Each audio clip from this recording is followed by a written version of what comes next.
back to Type Down TV, the punk rockish opinion show with me, Danny and Geoff. And just before we get started today, I want to talk about a couple of gigs that have happened this week in Liverpool. In Guac this week, we had Long Knife from Portland, Oregon. They were supported by Extinction of Mankind, Gaval and Nylon. And I just want to talk a little bit about Long Knife. I mean, Jesus Christ. I mean, if you're fans of Poison Idea, you want to check them out, but oh my God, you know what was so special about this band? Was the fucking singer. Yeah. The guy was a fucking water buffalo, honestly.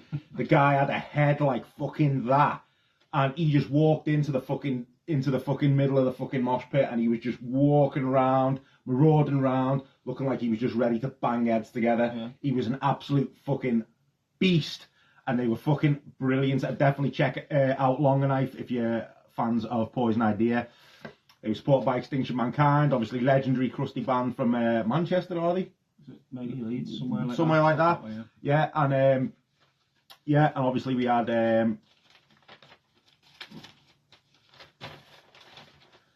Gaval and Nylon, who were both also great. We're going to cut that. and then the other day we had the Counterculture guys put on World Peace in Outpost, and they played probably the shortest set I've ever seen from a headlining band. 10 minutes. Done. Yeah, out. They were supported by Eye Teeth, featuring Nate from On Thin Ice and Canaan and various other straight edge bands.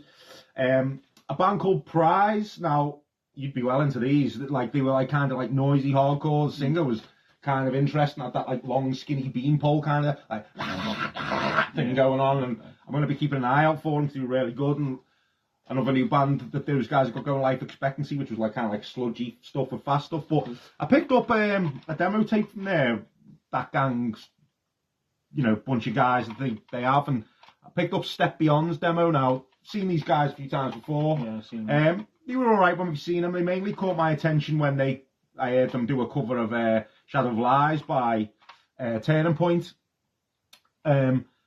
So I picked this up, got it home. I expected it to be okay. It was actually a lot better than I was expecting it to be. I mean, this is really fucking good if you like melodic hardcore. It's also quite pissed off as well. You know, you get 5 tunes on there, and it's really fucking good. You know what I mean? So I'd ask you to go over to Counterculture and pick one of these up, because this was really fucking good. Mm-hmm. So today, music videos. Now, before we get into it, I just want to say one thing. Now, everyone has to start somewhere, and how it's so often that the music video is the pebble that is thrown into the lakes of our brains that gives us that first little insight on our first little inspiration of the music we're going to be into. And I think it's so obvious sometimes. I mean, people lie, don't they? I mean, how many times have you had people out there who fucking go, you say to them, how long have you been into punk? How long have you been into hardcore? And you'll come up with some shit. You'll go, well, I was in a pram getting pushed through the sweetie aisle, and I pointed with my little finger at a record as my mum was taking me through the music aisle, and I pointed at the Gods of Grind compilation, and I swear to God is my witness, I've been into punk since I was 2. Obviously, you haven't been into punk since you were 2. You were probably dancing to the fucking Care Bears theme tune like the rest of us at that age. But me and you are in pretty much agreement that it was probably the same video and the same band. We're the same age, same generation. Yeah, 100%. Same video, same so we've band, spoke about song. It before, yeah. So go on. What is this video that we believe was probably the very beginning for us? The catalyst, yeah. And also, we're talking about it now because we actually did have a verbal argument over who was getting to pick this one. Yeah. Smells Like Teen Spirit by Nirvana. Yeah. Obvious, if you are age, generation, you know, that you've seen that. I mean, talking about it now, I'm getting a little bit of goose pimples because that fucking song, every time I hear that riff, I don't care what anyone says, amazing. Well, still get that buzz off it, like. Yeah, well, I still remember I would have been about, and this is why I made the point about, I was 2 years old. I was 9 when I first seen it. Okay. And the reason I remember seeing it, now don't get me wrong, I'm not saying I seen it at 9 and I was out there buying Nevermind. No. What I remember was watching Live and Kicking. Yeah. Right? Okay. And they used to show music videos. Yeah. And I remember seeing a weird fucking band called Whale. They had a song called Hobo Humpin' Slowbo Babe. I found out years later what that song was. And and I also saw Smells Like Teen Spirit. Came on there, and I remember being terrified. Fucking terrified as a kid, because I remember, you know, the bit that wait, like that, where it's like his guitar goes like that, and I remember thinking, this is terrifying. I remember being so scared, and then seeing all the kids diving on each other in the foot, and then that image of just the dark gym and all the kids just going fucking crazy. Absolutely. I was 12-ish, I think. Yeah. And I wasn't scared. I was like, oh, okay, what the fuck is this? Because I'd always kind of, I mean, I was probably 8, 9 when I started appreciating music, and my dad was playing a lot of his stuff from the 60s, Hendrix, the Beatles, stuff like that, and I was like, oh yeah, loving all this and listening to his records.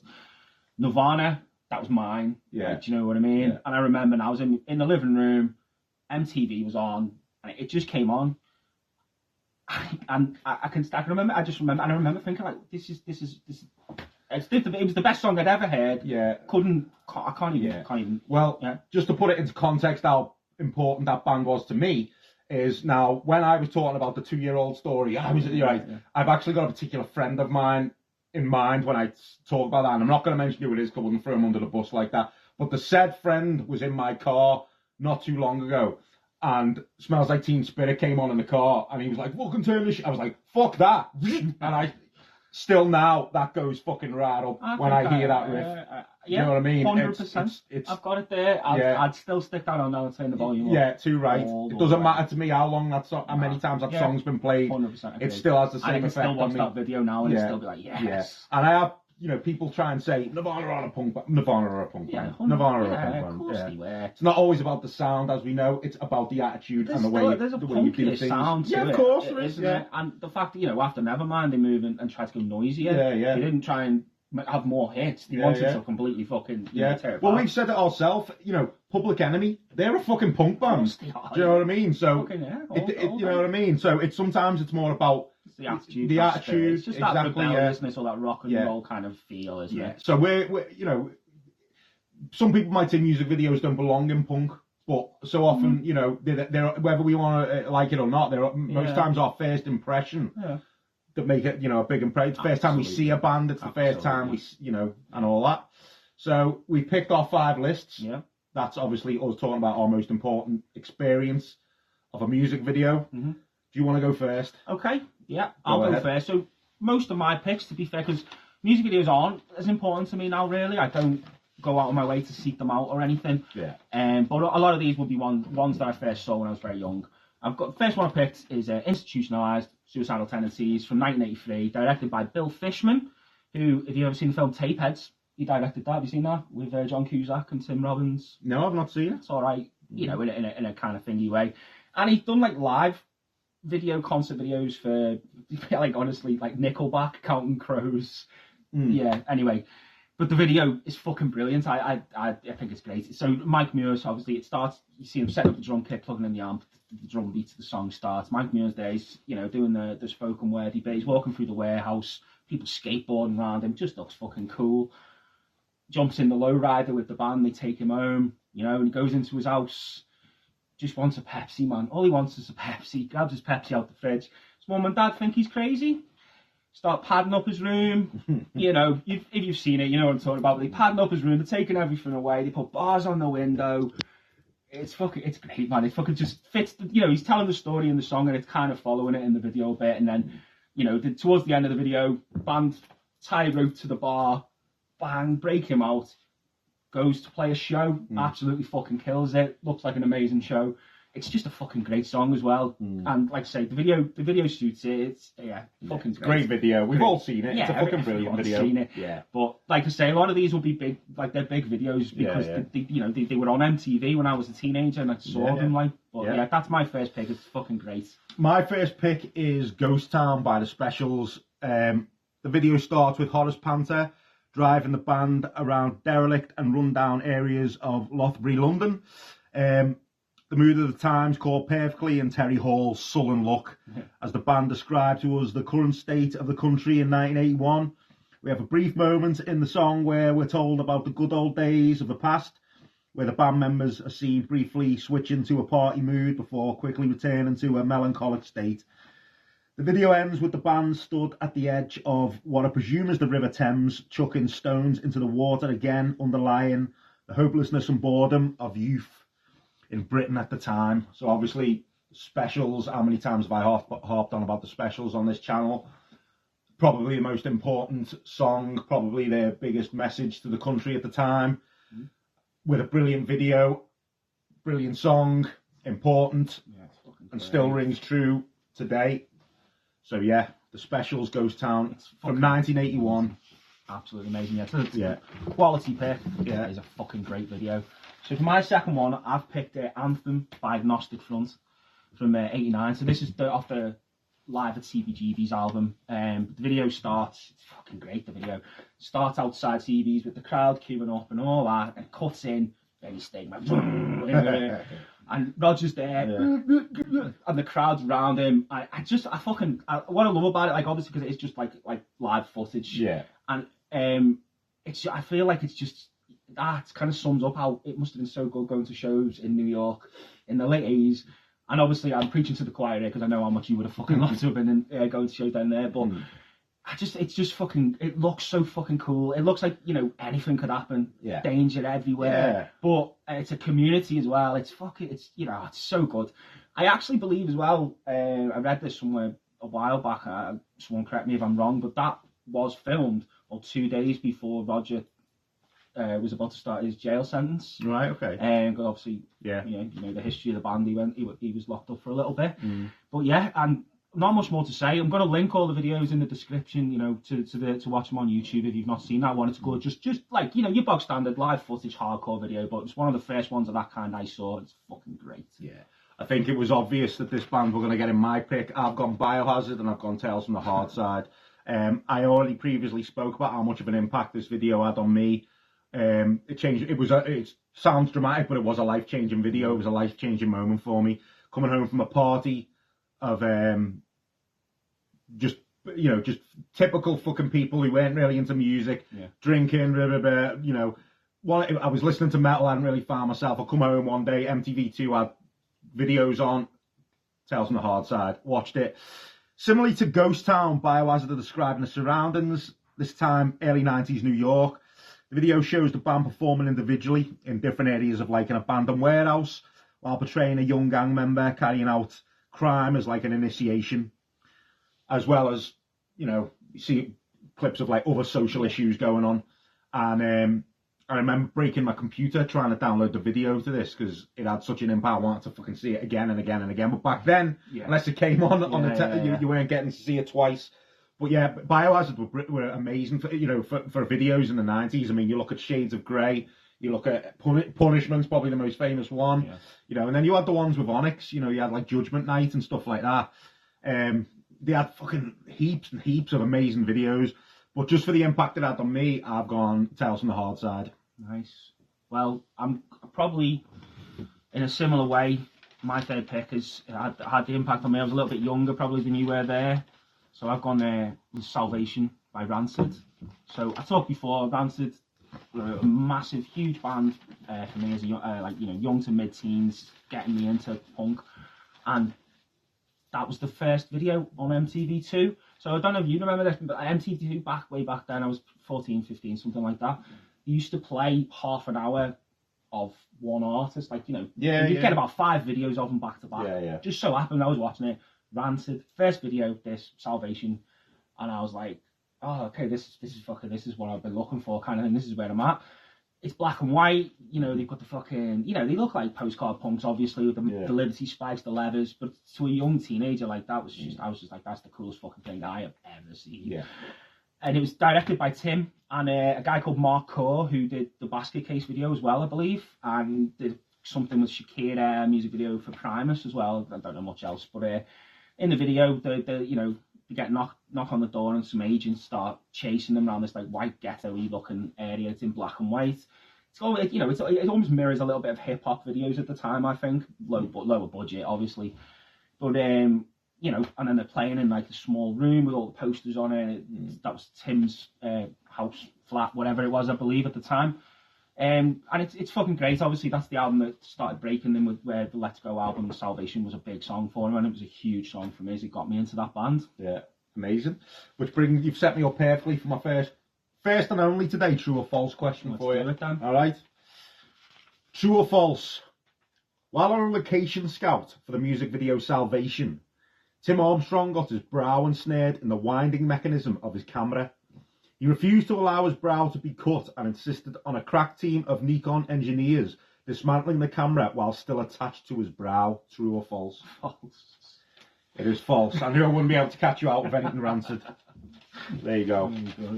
Right. My next pick is Extreme Noise Terror, Raping the Earth. Now, we have the band playing in what looks like an underground catacombs, with, you know, both the singers taking turns to scream, like, yeah, like that. And there's obviously Extreme Noise Terror, the song's about what us as humans are doing to the earth. Yeah. And you've just got all the members in this underground, looks to me just like an underground. I know what you mean. Yeah. And they're just going for it. And there's similarities, I think, to Heartwork by Carcass, you know, that video. And also it reminds me of like watching like, you know, like some Prodigy videos, like, like little Five Stars. And Breathe as well. It kind of got kind of a similar vibe to that. But it's one of my favourite. It's probably might be my favourite Extreme Noise Terror song. Okay. And I just love the video. And you've got like, you know, you've got like moments where like they're really up to the camera, just staring and stuff like that. And then, like I say, Dean and that, they're just like holding the fucking mics and going mad. So yeah, Extreme Noise Terror, Raping the Earth is my next pick. That's a good pick. And I hadn't even seen that until this week. You told me I didn't even know that video existed. So it is good video, to be fair. So for my next pick, I've gone Eagles Become Vultures by Converge from 2004, the You Fail Me album. Now, I'm going to go on record and say that metalcore's not my bag, really, at all. Except for this band, I do have a real... Yeah, you're obsessed, you. Soft spot for them, so to speak. And again, you know, it was from my sort of maybe very late teens into early 20s when I really got into this band. But this video is fucking great, man. And this is the kind of video... So if you have... if you worked in an office, you should watch this video. Start with a guy in the lift. He's coming up. He's holding his briefcase. He looks so anxious and thingy, and he's sweating. The lift opens. It's all like a grey office, all cubicles. Boss is checking his watch. Gets to his cubicle, sits there, and it's just anyway. Next thing you know, it's lifted up onto the roof, and that's when the song kicks in. They're playing the song. Everything's gone red and black, and it's, you know, then there's people are coming round, and it just, the whole mood of it changes, and you can see that the guy's like, okay, like he's curious, he's looking around. The boss is there again, starts yelling at his watch. Yeah, I'm sure we've all had that in work. And he finally fucking flips, loses it, tapes up the boss with gaffer tape. Not seen this, but I want to now. It's a good video, fucking really good. I really want to watch this now. And it kind of reflects, because the mood of the song is about like kind of like the downfall of a person, really, when they've kind of compromised their ethics and their morals. Mm-hmm. And this is the guy kicking back, I think, you know, fighting back, like you say. Everyone's wanted to fucking probably tie up the boss and tell him to fuck off or whatever. Yeah. And then it, you know, cuts back to the end of the video, and he's back in the lift, and it's all in their normal code, but this time he's smiling and he's happy because he's sorted his shit. But it's a fucking great video, like I say, a band I do really have great love for. My next pick is Trapped by Crumbsuckers from 1986. Similar to what you said about pretty much the exact same reasons for what you said about the Agnostic Front video. We get a look at a time and place we would have loved to experience. Yeah. This is just a montage of live footage, but we also... live footage of them playing in CBs, but we also get lots of shots of people outside CBs queuing up. We get a look at New York in the mid-80s, punks in the mid-80s. We get to see all that type of stuff, and it's just a montage of all those clips. And it's fascinating to see, and I would love to have just experienced it once, do you know what I mean? Yeah. And we get to see them rip through one of their best tunes while seeing these live clips inside CBs and outside. Yeah. And it's... just looks like a magical fucking time. Exactly. It would just be amazing. So go on.